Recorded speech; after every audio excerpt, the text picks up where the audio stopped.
Let's get more reaction then to what we heard in Dublin. Joining us is sat, in fact, at Dublin Airport.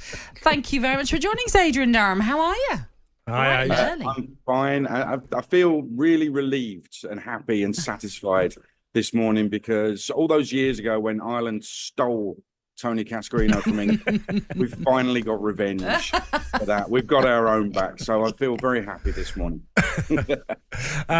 Where do you want to start? Do you want to start with England, Aid, or do you want to start with Ireland? Well, we've got to start with England, haven't we?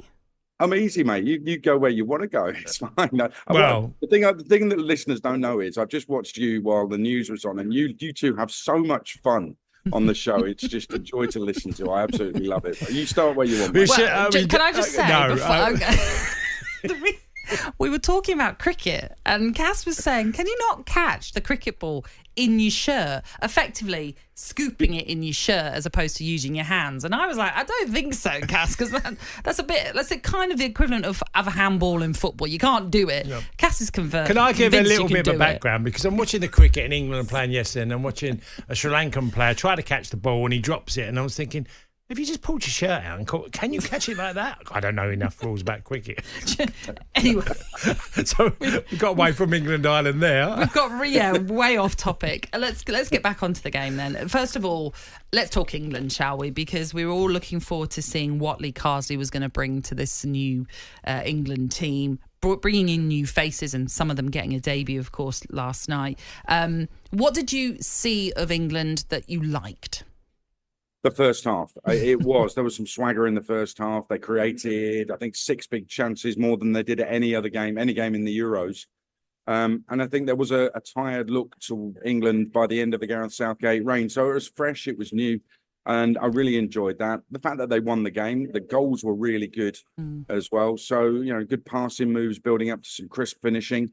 So I enjoyed all of that. The players looked like they were enjoying it far more than they did at the Euros as well. So that first half was particularly pleasing, and as you might have heard me say in the package there, second half was back to the bad old ways, but it's early days in Lee Carsley's reign, I think. Aid, I was very critical of Ireland earlier in the show of how good or what level they are. You watch a lot of international football. Where do you think Ireland are after watching last night and watching? I said, look, Andorra, San Marino and Faroe Islands, yeah, we might be a bit better than them, but from what I saw last night, we're a million miles from what we used to be. Well, certainly in the first half, and listening to Jermaine Pennant on the phone in last night, he was talking about how much better it was. What he's failed to acknowledge is that Ireland were truly terrible in that first half. They were at Andorra levels in the first half, and I don't mean to be disrespectful. And I can prove that because second half, they really stepped it up. They created a couple of really good chances. Smodics should have got his on target, possibly should have scored. After the 2 chances that Ireland created early-ish second half, England gave the ball away in their own box. So there were 2 problems. Had they scored at 2-0, then you never know what might have happened. The crowd were fantastic when they were getting behind Ireland. Who knows what could have happened at that point. So, listen, it's not all of a sudden Lee Carsley has come in and England were brilliant. It's a work in progress. He's got 6 games to prove himself. But for Ireland, listen, the Icelandic coach said afterwards that they were by far the second best team. They were miles off it. And he was absolutely right. I think Ireland have got better players than they realise, and it's just a case of the coach getting the confidence into those players. Smodics plays more Premier League games, for example. Ogbenny stays fit, plays more Premier League games. He caused real problems second half. There were signs of promise there for Ireland, but just not good enough on the day. In terms of the players that came on for their debut, did anyone shine for you for England? Morgan Gibbs-White, I thought looked really clever and smart in possession, with knowing what the score was, knowing the job he needed to do.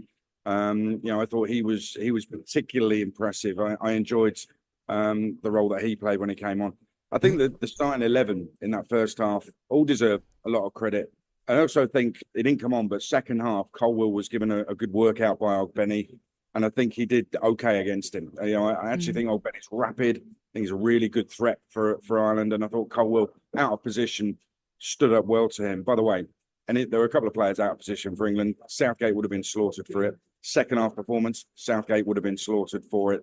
Obviously, Lee Carsley, early in his reign, he's going to get cut a bit of slack, and rightly so as well. But it's, Stuart said in that piece there, high expectations now for England. The final isn't good enough. You've got to play well and win it. Anthony Gordon giving Matt Doherty quite a number of issues, and you can make the other on the other side as well with Saka. And I'm not convinced Robbie Brady's got a lot of ability, and he's a gifted lad technically, but I weren't sure about him up against Saka on one-on-ones. No, Robbie Brady, I think, was possibly Ireland's poorest performer. I think he might even admit that himself. Even on the ball, when he had the ball, he wasn't particularly great. We know he's capable of much better than that. And yeah, there were one or two areas for Ireland where they could and should have done a bit better. And I wonder if his game plan, they were quite open. It wasn't, I think the difference between England's opponents at the Euros and yesterday was that Ireland, I don't think, were set up as a big, double bank of defence. Whereas, Slovakia, Slovenia, etc., when they play England, they absolutely defend against us. So I don't think Ireland did that. And maybe possibly they should have done and tried to frustrate us a bit more. But we had bodies swarming forward. Rice's finish was superb. Grealish's finish was superb. And, the Irish boys did the business for us. I was going to say, the story couldn't have been written any better from an England perspective by the fact that it was Rice and Grealish that were on the score sheet. A few people were, from an England perspective, fan-wise, not happy with the fact that Rice didn't celebrate. Was that an issue for you? No, he told us afterwards on talkSPORT. We interviewed him live, or Faye Carruthers interviewed him. Really good conversation it was. And he did talk about his nan and his granddad who are no longer with us. And it was out of respect for them because they are Irish or were Irish. It was out of respect for them that he didn't celebrate. And when you've explained that, you've always got to remember that there's probably more to it than meets the eye. And he certainly explained that yesterday. So I'm prepared to, buy that story from him because that's a personal thing.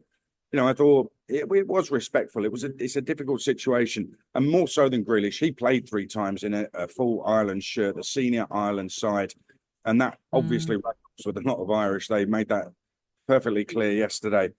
I think it's about time they moved on. Everybody moved on from it. It's a long time ago. He's got over 50 caps for England, nearly 60 caps for England, Declan Rice. He's decided to play for England at senior level. Everybody really needs to move on from that, I think. Yeah, certainly. And was it Casey McAteer? And he ply his trade for the England youth team levels. Was I right in saying? Yes, that's right, yeah. Were we upset about it? No, we have to move on. That's what it is. He came on, obviously, in that game yesterday. I was upset about Cass. I know, so you said. I was just going to quickly ask you, I know, obviously, you'd have been watching the game, but again, we spoke about it yesterday when we were talking about the national anthem and would it be an issue, the fact that Lee Carsley had said he wasn't going to sing it. I know I noticed when the goals went in, especially I think it was the Declan Rice one, there was a cut back to a shot of Lee Carsley and he was celebrating the goal. Like you could see the passion there. And I just wondered if you kept an eye on him and saw the passion that people thought would be lacking because he wouldn't sing the national anthem. Well, he was out there early, all tracksuited up, putting out the balls and the cones, and he is a tracksuit manager. He is an on-the-field coach, which, is something that you've got to respect. Absolutely love that about him. And I like the fact he's not going to change his ways. He's not going to suddenly become England manager and put a 3-piece suit on. He's actually going to keep his tracksuit on. I personally like that. I really don't care whether he can sing or not.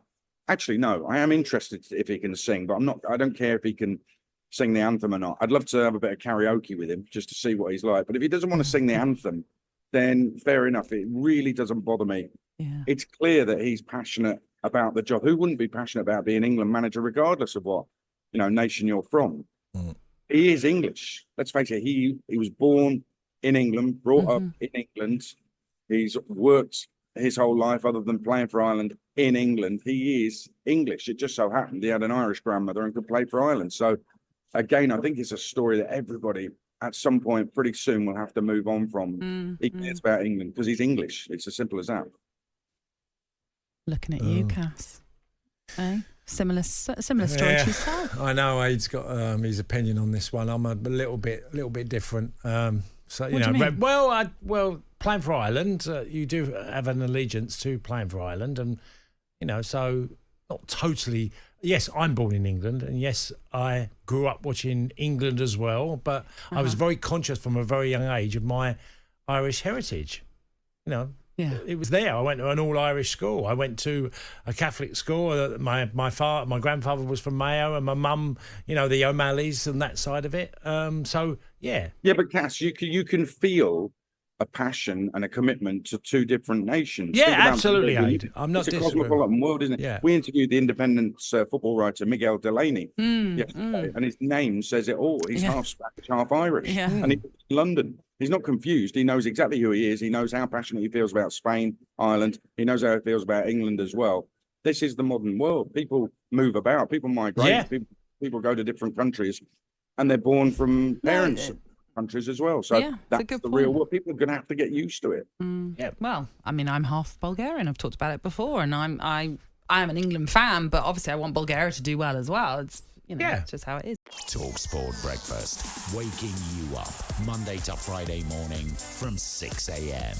on AM, on DAB, via the talkSPORT app, and on your smart speaker.